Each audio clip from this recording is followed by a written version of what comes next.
My brother, my little brother, I only have one brother, Christopher, tested positive for coronavirus.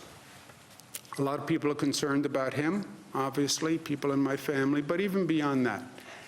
New Yorkers are very compassionate, and many people ask me about Chris and how's he doing, not just for himself, but we keep talking about this coronavirus. I'm afraid of it, I'm anxious about it. What does it actually mean? Okay, your brother has it. How's he doing? So a lot of people ask me that question, and I talk to him quite frequently, and he is doing okay. And I checked in with him this morning and asked him how he was feeling, and he was up and spry and much his normal self. I invited him to join us for a couple of minutes if he was up to it this morning. And I think he said that he was in a position to join us. And I asked him to join us by video if he's available.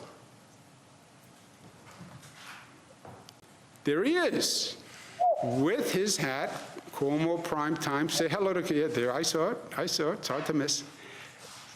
You're looking, let's get after it. Let's get after it. I love that saying. You're looking fit and fine. Many people are asking about you. I tell you the truth, everyone I talk to is asking about you and how you're doing and how you're handling it and how you feel. Kara's here, by the way. She's working with me now. She's working on supplies. So she says hello. So how are you feeling? I love Kara. You have great kids. There's no better way to measure what you've actually meant in the world than the kids you bring into it. And your daughters are great. And I'm not surprised at their help. They make me proud of the family. Thank God the next generation is better than the one that brought it into this world. I'm doing pretty well, all things considered. This is very tough. I get it now. I've now become part of this group of people who have this virus, and they're reaching out, and friends and people who are new friends. They have this 5, 8, 10 days, constant virus, constant fever, and it's tough. And, it's not doing great with my hair. I have to be honest. It's tough to keep hair the way I want it to look. You look like you've been cutting your own hair, which some people are good at, some people are not. So I've chosen to wear a hat because I don't want to butcher my own haircut. But it's going to be a long slog. But now that I know the fight that I'm in for, I'm more comfortable. And I've learned that I see why it takes people out. You got to rest because your body has the fever because it's fighting the virus. And you've got to chill. I'm very lucky. I have a wife who loves me, who's keeping me fed.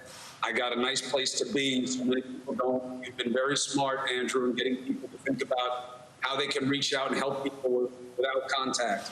A lot of people are fighting this alone, and I can't imagine that. I can barely, keep it together, and I have everything done for me. Very lucky. There are a lot of people who are in a bad way, and they're reaching out to me, and I feel for them. So we're in a real fight, and we really do have to remember our connections to each other, because otherwise there'll be no way through. You're on what? You're on day 2? Yeah, I really believe that it didn't start until I got the diagnosis, maybe because psychosomatic or whatever, but that night I got hit with fever and those rigors, spelled like rigors, R-I-G-O-R-S, but it was like out of a movie. I tell you, I had the hallucination I was seeing pop. You came to me in a dream. You had on a very interesting ballet outfit, and you were dancing in the dream, and you were waving a wand and saying, "I wish I could wave my wand and make this go away." And then you spun around and you danced away.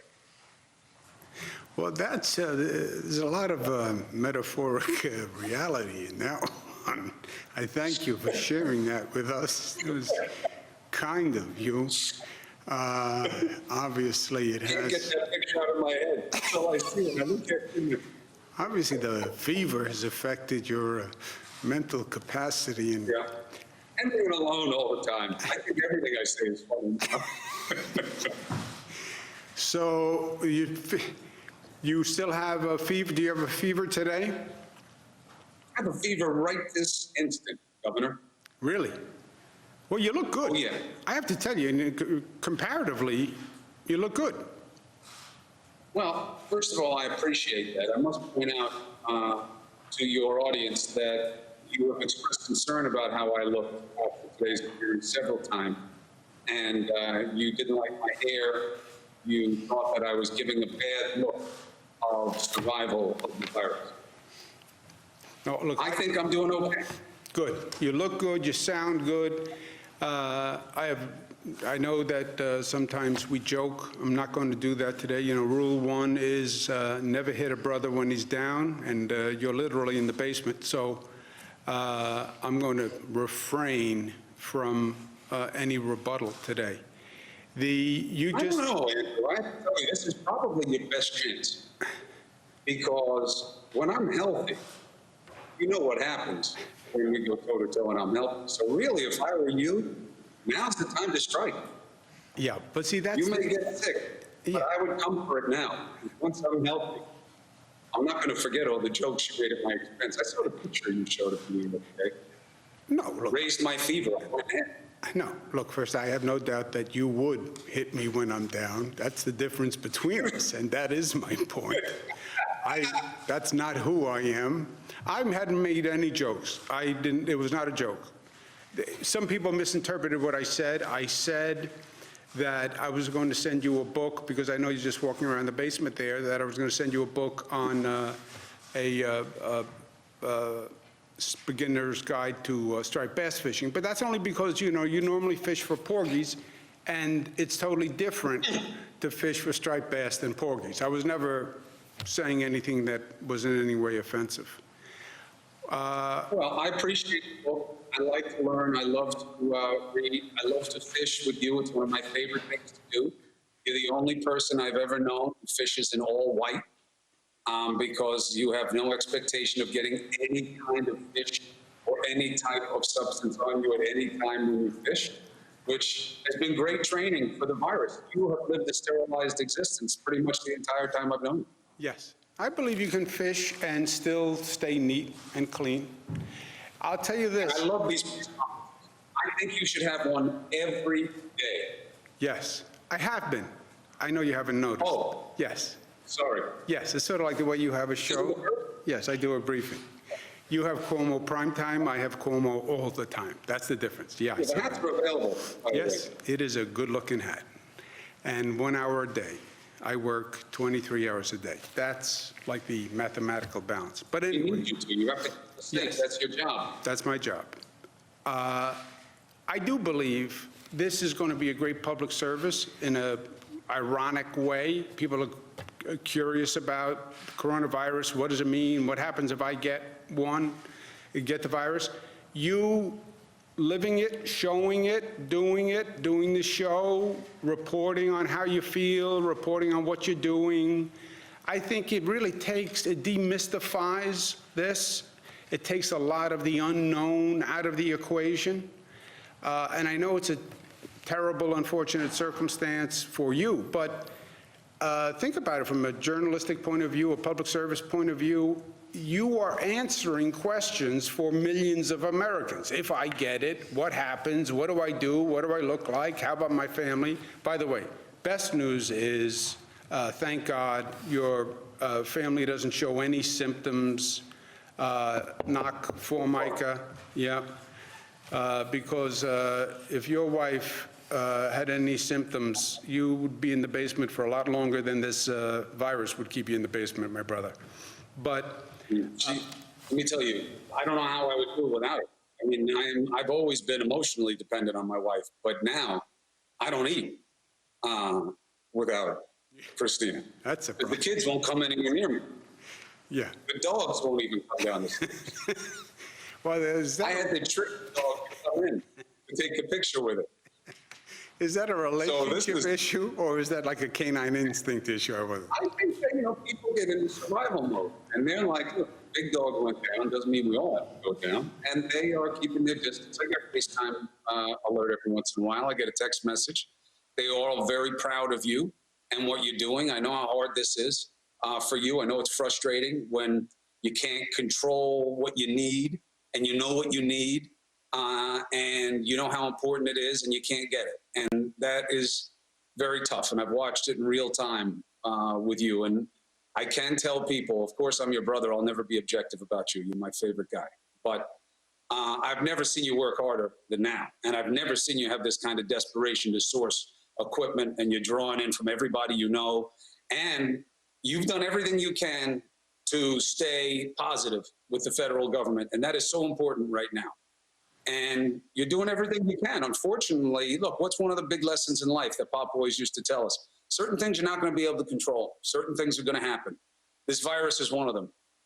It happened. It's going to run its course. You guys can't put a number on it. I know there's a huge temptation to do it. I know you're using the models.